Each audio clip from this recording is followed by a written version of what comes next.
ଶିବ ସ୍ୱରୋଦୟ କଣ? ଶିବ ସ୍ୱରୋଦୟ ସ୍ୱରୋଦୟର ବିଜ୍ଞାନ ଉପରେ ଏକ ବହୁ ପ୍ରାଚୀନ ଗ୍ରନ୍ଥ। ଏଥିରେ ମୋଟ 395ଟି ଶ୍ଳୋକ ଅଛି। ଏହା ଶିବ ଏବଂ ପାର୍ବତୀଙ୍କ ମଧ୍ୟରେ ଏକ ସଂଳାପ ଭାବରେ ଲେଖାଯାଇଛି। ହୁଏତ କାରଣ ସମଗ୍ର ବ୍ରହ୍ମାଣ୍ଡ ଅସୀମ ଏବଂ ବ୍ୟକ୍ତି ମଧ୍ୟରେ ଏକ ନିରନ୍ତର ସଂଳାପରେ ଅଛି, ଏବଂ ଯୋଗୀ ଯୋଗ ମାଧ୍ୟମରେ ଆତ୍ମନିରୀକ୍ଷଣ କରନ୍ତି ଏବଂ ଏହି ସଂଳାପ ଶୁଣନ୍ତି, ଏହାକୁ ବୁଝନ୍ତି ଏବଂ ଏହାକୁ ଭିତରେ ଅନୁଭବ କରନ୍ତି। ଏହି ଗ୍ରନ୍ଥର ରଚୟିତା ହେଉଛନ୍ତି ପରମ ଦେବତା ଭଗବାନ ଶିବ। ସ୍ୱର ବିଜ୍ଞାନର ନୀତିଗୁଡ଼ିକୁ ଗ୍ରହଣ କରି ଆମେ ଆମ ଜୀବନରେ ଅଭୂତପୂର୍ବ ସଫଳତା ହାସଲ କରିପାରିବା। ଶିବ ସ୍ୱରୋଦୟ ସାଧନା ଜାଣିବା ପରେ ଏହି ଗୁରୁତ୍ୱପୂର୍ଣ୍ଣ କଥାଗୁଡ଼ିକୁ ମନେ ରଖନ୍ତୁ। 1. ସକାଳେ ଆଖି ବନ୍ଦ କରି ବିଛଣାରେ ବସି ନିର୍ଣ୍ଣୟ କରନ୍ତୁ ଯେ ଆପଣ କେଉଁ ନାକ ଦ୍ୱାରା ନିଶ୍ୱାସ ନେଉଛନ୍ତି। ଯଦି ଏହା ଆପଣଙ୍କର ବାମ ନାକ, ତେବେ ଦକ୍ଷିଣ କିମ୍ବା ପଶ୍ଚିମ ଦିଗକୁ ମୋଡ଼ନ୍ତୁ। ଯଦି ଏହା ଆପଣଙ୍କର ଡାହାଣ ନାକ, ତେବେ ଉତ୍ତର କିମ୍ବା ପୂର୍ବ ଦିଗକୁ ମୁହଁ କରି ବସିବେ।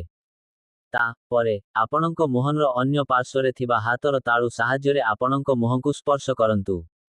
2. ଉପରୋକ୍ତ କାର୍ଯ୍ୟ କରିବା ସମୟରେ ଯଦି ଡାହାଣ ସ୍ୱର ପ୍ରବାହିତ ହେଉଛି, ତେବେ ସୂର୍ଯ୍ୟଙ୍କୁ ଧ୍ୟାନ କରନ୍ତୁ ଏବଂ ସୂର୍ଯ୍ୟଙ୍କ କିରଣ ଆପଣଙ୍କ ହୃଦୟରେ ପ୍ରବେଶ କରି ଆପଣଙ୍କ ଶରୀରକୁ ଶକ୍ତି ପ୍ରଦାନ କରୁଥିବା ଅନୁଭବ କରନ୍ତୁ। ଯଦି ବାମ ସ୍ୱର ପ୍ରବାହିତ ହେଉଛି, ତେବେ ଚନ୍ଦ୍ର ଏବଂ ଚନ୍ଦ୍ରଙ୍କୁ ଧ୍ୟାନ କରନ୍ତୁ ଏବଂ ଚନ୍ଦ୍ରଙ୍କ କିରଣ ଆପଣଙ୍କ ହୃଦୟରେ ପ୍ରବେଶ କରି ଶକ୍ତି ବିକିରଣ କରୁଥିବା ଅନୁଭବ କରନ୍ତୁ। ଏହାପରେ ଉଭୟ ହାତକୁ ଏକାଠି ଯୋଡ଼ନ୍ତୁ, ଆଖି ଖୋଲି ହାତର ତର୍ଜନୀ ଆଙ୍ଗୁଠିର ଅଗ୍ରଭାଗରେ ଧ୍ୟାନ ଦିଅନ୍ତୁ। ତାପରେ ହାତରେ ବାସ କରୁଥିବା ଦେବୀ ଏବଂ ଦେବୀମାନଙ୍କୁ କଳ୍ପନା କରିବାକୁ ଚେଷ୍ଟା କରନ୍ତୁ ଏବଂ ଏକକାଳୀନ ଏକ ଶ୍ଲୋକ ପାଠ କରନ୍ତୁ। ତାପରେ ଯେଉଁ ସ୍ୱର ଚାଲୁଛି ସେହି ହାତରେ ପୃଥିବୀକୁ ସ୍ପର୍ଶ କରନ୍ତୁ ଏବଂ ସେହି ପାଦକୁ ଭୂମିରେ ରଖି ବିଛଣାରୁ ତଳକୁ ଓହ୍ଲାନ୍ତୁ। ବ୍ରହ୍ମାଣ୍ଡ ଉପାଦାନଗୁଡ଼ିକରୁ ସୃଷ୍ଟି ହୋଇଛି, ଏହା ଦ୍ୱାରା ପରିପୂର୍ଣ୍ଣ ଏବଂ ଏହା ଦ୍ୱାରା ନଷ୍ଟ ମଧ୍ୟ ହୁଏ। ନିରାକାର ଭଗବାନ ମହାଦେବ ଆକାଶକୁ ଜନ୍ମ ଦେଇଥିଲେ। ଆକାଶରୁ ବାୟୁ ଆସିଥିଲା, ବାୟୁରୁ ଅଗ୍ନି ଆସିଥିଲା, ଅଗ୍ନିରୁ ଜଳ ଆସିଥିଲା ଏବଂ ଜଳରୁ ପୃଥିବୀ ଆସିଥିଲା। ଏହିପରି ବ୍ରହ୍ମାଣ୍ଡ ସୃଷ୍ଟି ହୋଇଥିଲା ଏବଂ ଶେଷରେ କଠିନ ଉପାଦାନଟି ଦ୍ରବୀଭୂତ ହୋଇଯାଏ। ତାପରେ କେବଳ ପଦାର୍ଥର ସୂକ୍ଷ୍ମ ରୂପ କାର୍ଯ୍ୟ କରେ। ଭଗବାନ ଶିବ ଆହୁରି କହିଛନ୍ତି, ଶରୀର ଏହି 5ଟି ଉପାଦାନରେ ଗଠିତ ଏବଂ ଶରୀର ରୂପରେ ଏହି 5ଟି ଉପାଦାନ ହେଉଛି ଶରୀରର ଜ୍ଞାନ। 5ଟି ଉପାଦାନ ହେଉଛି ଶବ୍ଦର ଉତ୍ପତ୍ତିର ଉତ୍ସ, ଶବ୍ଦର ଜ୍ଞାନ ହେଉଛି ସମସ୍ତ ଜ୍ଞାନର ସାର। ହେ ଦେବୀ, ଶବ୍ଦ ହେଉଛି ସମ୍ପୂର୍ଣ୍ଣ ବେଦ ଏବଂ ଶାସ୍ତ୍ର, ଶବ୍ଦ ହେଉଛି ଶବ୍ଦର ବିନାଶର ଜ୍ଞାନ, ଶବ୍ଦ ହେଉଛି ସମ୍ପୂର୍ଣ୍ଣ ତ୍ରିଲୋକୀ, ଶବ୍ଦ ହେଉଛି ଆତ୍ମା ସ୍ୱରୂପ। ବ୍ରହ୍ମାଣ୍ଡର ଅଂଶ ଏବଂ ଶରୀର, ଶରୀର ଇତ୍ୟାଦି କେବଳ ଶବ୍ଦରୁ ସୃଷ୍ଟି ହୋଇଛି। ଜଗତର ସୃଷ୍ଟିକର୍ତ୍ତା ମହେଶ୍ୱର ମଧ୍ୟ ଶବ୍ଦର ସ୍ୱରୂପ। ଯିଏ ଶବ୍ଦ ଏବଂ ଉପାଦାନଗୁଡ଼ିକୁ ଜାଣନ୍ତି ସେ ମୋର କୃପା ପ୍ରାପ୍ତକର୍ତ୍ତା। ଏହାଠାରୁ ମହାନ ଜ୍ଞାନ ନା ଦେଖାଯାଇଛି ନା ଶୁଣିଛି। ଭଗବାନ ଶିବ କହିଛନ୍ତି, ହେ ଦେବୀ, ସ୍ୱର ଜ୍ଞାନ ଠାରୁ ବଡ଼ ଗୁପ୍ତ ଜ୍ଞାନ ଆଉ କିଛି ନାହିଁ। କାରଣ ଯେଉଁମାନେ ସ୍ୱର ଜ୍ଞାନ ଅନୁସାରେ କାର୍ଯ୍ୟ କରନ୍ତି ସେମାନେ ଅନାୟାସରେ ସମସ୍ତ ଇଚ୍ଛିତ ଫଳାଫଳ ପ୍ରାପ୍ତ କରନ୍ତି।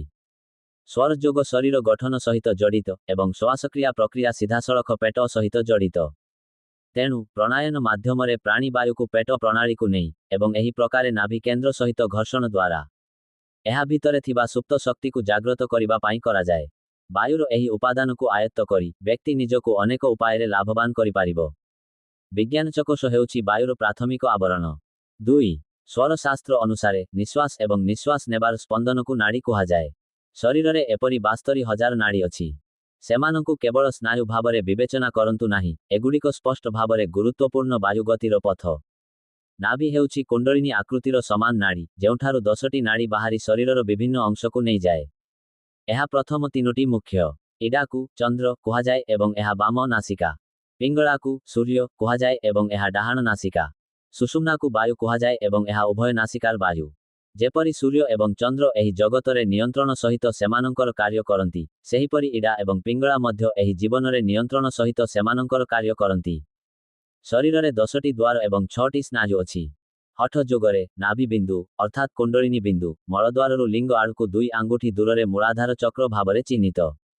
ସ୍ୱର ଯୋଗରେ ନାଭି ବିନ୍ଦୁ ଶରୀରର ନାଭି କିମ୍ବା ମଳଦ୍ୱାର କେନ୍ଦ୍ର ହୋଇପାରେ, ପେଟର ନାଭି ନୁହେଁ। ତେଣୁ ଏଠାରେ ନାଭି ବିନ୍ଦୁ ର ଅର୍ଥ ପେଟର ନାଭି ନୁହେଁ। ଚନ୍ଦ୍ର ସ୍ୱର କଣ? ଚନ୍ଦ୍ର ଏବଂ ସୂର୍ଯ୍ୟଙ୍କ ଅଦୃଶ୍ୟ ପ୍ରଭାବ ସ୍ୱରକୁ ପ୍ରଭାବିତ କରେ। ସମସ୍ତେ ଜାଣନ୍ତି ଯେ ଚନ୍ଦ୍ରର ଗୁଣ ଶୀତଳ ଏବଂ ସୂର୍ଯ୍ୟଙ୍କ ଗୁଣ ନକାରାତ୍ମକ। ଶୀତଳତା ସ୍ଥିରତା, ଗମ୍ଭୀରତା ଏବଂ ବିଚକ୍ଷଣତା ଭଳି ଗୁଣକୁ ଜନ୍ମ ଦିଏ, ଯେତେବେଳେ ନକାରାତ୍ମକ ଶକ୍ତି ଚମକ, ସାହସ, ଖେଳ, ଉତ୍ସାହ, କାର୍ଯ୍ୟକଳାପ ଏବଂ ଶକ୍ତି ଭଳି ଗୁଣକୁ ଜନ୍ମ ଦିଏ। ଜଣେ ବ୍ୟକ୍ତିଙ୍କ ସାଂସାରିକ ଜୀବନ ଶାନ୍ତିପୂର୍ଣ୍ଣ ଏବଂ ଅସ୍ଥିର ହୋଇପାରେ। ଅନେକ ପ୍ରକାରର ପୂଜାପାଠ କରିବାକୁ ପଡ଼ିଥାଏ। ଯେକୌଣସି ପୂଜାପାଠର ଶେଷ ଫଳାଫଳ ଏହାର ଆରମ୍ଭ ଉପରେ ନିର୍ଭର କରେ। ତେଣୁ ଜ୍ଞାନୀ ଲୋକମାନେ ସେମାନଙ୍କର ପୂଜାପାଠ ଆରମ୍ଭ କରିବା ପୂର୍ବରୁ ଭଲ ଭାବରେ ପରୀକ୍ଷା କରନ୍ତୁ ଯେ ସେମାନଙ୍କ ଶରୀର ଏବଂ ମନର ପ୍ରାକୃତିକ ଅବସ୍ଥା ଏପରି ପୂଜାପାଠ କରିବା ପାଇଁ ଅନୁକୂଳ କି ନାହିଁ। ଯଦି ଜଣେ ଛାତ୍ରକୁ ରାତିରେ ମନେ ରଖିବା ପାଇଁ ପାଠ ଦିଆଯାଏ, ଯେତେବେଳେ ତାହାର ସ୍ୱାଭାବିକ ଅବସ୍ଥା ଶୋଇବା ହୋଇଥାଏ, ତେବେ ସେ ପାଠ ସମାପ୍ତ କରିପାରିବ ନାହିଁ। ସେ ଏହାକୁ ଭଲ ଭାବରେ ମନେ ରଖିପାରିବ ନାହିଁ। ଯଦି ତାଙ୍କୁ ଅନୁକୂଳ ପରିସ୍ଥିତିରେ ସକାଳେ ଏହି ଶିକ୍ଷା ଦିଆଯାଏ, ତେବେ ସେ ସହଜରେ ସଫଳତା ହାସଲ କରିପାରିବେ। ପୂଜା ଏବଂ ଧ୍ୟାନ ପାଇଁ ଏକାନ୍ତତା ଆବଶ୍ୟକ, କିନ୍ତୁ ଉତ୍ସାହ ଏବଂ ଯୁଦ୍ଧ ପାଇଁ ଶବ୍ଦ ଆବଶ୍ୟକ। ବାୟୁମଣ୍ଡଳ ଏବଂ ବାଦ୍ୟଯନ୍ତ୍ରର ଉଚ୍ଚ ଶବ୍ଦ ଅତ୍ୟନ୍ତ ଜରୁରୀ। ଏପରି ଉପଯୁକ୍ତ ପରିସ୍ଥିତିରେ ଇଚ୍ଛିତ କର୍ମ ନିଶ୍ଚିତ ଭାବରେ ଫଳ ପ୍ରଦାନ କରେ। ଏହି ଦୃଷ୍ଟିକୋଣକୁ ଆଧାର କରି ସ୍ୱର ଯୋଗୀମାନେ ଚନ୍ଦ୍ର ସ୍ୱର ନାଚରେ ବିଚକ୍ଷଣ ଏବଂ ସ୍ଥାୟୀ କାର୍ଯ୍ୟ କରିବା ଉଚିତ ବୋଲି ନିର୍ଦ୍ଦେଶ ଦେଇଛନ୍ତି, ଯେପରିକି ବିବାହ, ଦାନ, କୂଅ କିମ୍ବା ପୋଖରୀ ଖୋଳିବା, ନୂତନ ପୋଷାକ ପିନ୍ଧିବା, ଘର ନିର୍ମାଣ କରିବା, ଅଳଙ୍କାର ତିଆରି କରିବା, ଶାନ୍ତି ପାଇଁ ଡାକ୍ତରଖାନା ଖୋଲିବା, ଔଷଧ ଦାନ କରିବା, ରାସାୟନିକ ପଦାର୍ଥ ତିଆରି କରିବା, ବନ୍ଧୁତା, ବ୍ୟବସାୟ, ବିହନ ବୁଣିବା, ଦୀର୍ଘ ଯାତ୍ରା, ଅଧ୍ୟୟନ, ଯୋଗ ଇତ୍ୟାଦି। ଏହି ସମସ୍ତ କାର୍ଯ୍ୟ ପାଇଁ ଅଧିକ ଗମ୍ଭୀରତା ଏବଂ ବୁଦ୍ଧି ଆବଶ୍ୟକ, ତେଣୁ ସେଗୁଡ଼ିକୁ ଏପରି ଭାବରେ ଆରମ୍ଭ କରିବା ଉଚିତ ଯେ ଶରୀରର ସୂକ୍ଷ୍ମ କ୍ରୋଧ ଚନ୍ଦ୍ର ନାଚରେ ଶୀତଳତାକୁ ଶୋଷିତ କରୁଥିବ। ଇଡ଼ା ହେଉଛି ଶୀତ ଋତୁ, ଯେତେବେଳେ ପିଙ୍ଗଳା ହେଉଛି ଗ୍ରୀଷ୍ମ ଋତୁ। ଯେପରି ଶୀତ ମାସଗୁଡ଼ିକରେ ଥଣ୍ଡା ପ୍ରାଧାନ୍ୟ ଥାଏ, ସେହିପରି ଚନ୍ଦ୍ର ନାଡ଼ି ଶୀତଳ ଏବଂ ଗ୍ରୀଷ୍ମ ମାସଗୁଡ଼ିକରେ ଗରମ ପ୍ରାଧାନ୍ୟ ଥାଏ। ସେହିପରି ସୂର୍ଯ୍ୟ ନାଡ଼ିରେ ଗରମ ଏବଂ ଉତ୍ତେଜନା ପ୍ରାଧାନ୍ୟ ଥାଏ। ସୂର୍ଯ୍ୟ ସ୍ୱରା କ'ଣ? ସୂର୍ଯ୍ୟ ସ୍ୱରକୁ ଉତ୍ତାନ କୁହାଯାଏ ଯେଉଁ କାର୍ଯ୍ୟଗୁଡ଼ିକ ଉତ୍ତେଜନା, ଆବେଗ ଏବଂ ଉତ୍ସାହ ସହିତ ସର୍ବୋତ୍ତମ ଭାବରେ କରାଯାଏ, ଯେପରିକି ନିଷ୍ଠୁର କାର୍ଯ୍ୟ, ଯୌନ କାର୍ଯ୍ୟକଳାପରେ ଲିପ୍ତ ହେବା, ଦୁର୍ନୀତିପୂର୍ଣ୍ଣ କାର୍ଯ୍ୟ, ଯୁଦ୍ଧ, ଦେଶଧ୍ୱଂସ, ବିଷପାନ, ହତ୍ୟା, ଖେଳ ଖେଳିବା, କାଠ, ପଥର, ମାଟି କିମ୍ବା ମଣି ଭାଙ୍ଗିବା, ତନ୍ତ୍ରବିଦ୍ୟା, ଜୁଆ, ଚୋରି କରିବା ଇତ୍ୟାଦି। ଉପରୋକ୍ତ କଠୋର ନିୟମଗୁଡ଼ିକ ନିଷେଧ ନୁହେଁ। ଶାଖାକାର ବୈଜ୍ଞାନିକ ଭାବରେ ବିଶ୍ଳେଷଣ କରିଛନ୍ତି ଯେ ଯେତେବେଳେ ସୂର୍ଯ୍ୟଙ୍କ ସ୍ଥିରତାର ପ୍ରଭାବ ଦ୍ୱାରା ଜୀବନ ଶକ୍ତି ଉତ୍ତେଜିତ ହେଉଛି ସେତେବେଳେ ଏପରି କାର୍ଯ୍ୟ ଲାଭଦାୟକ।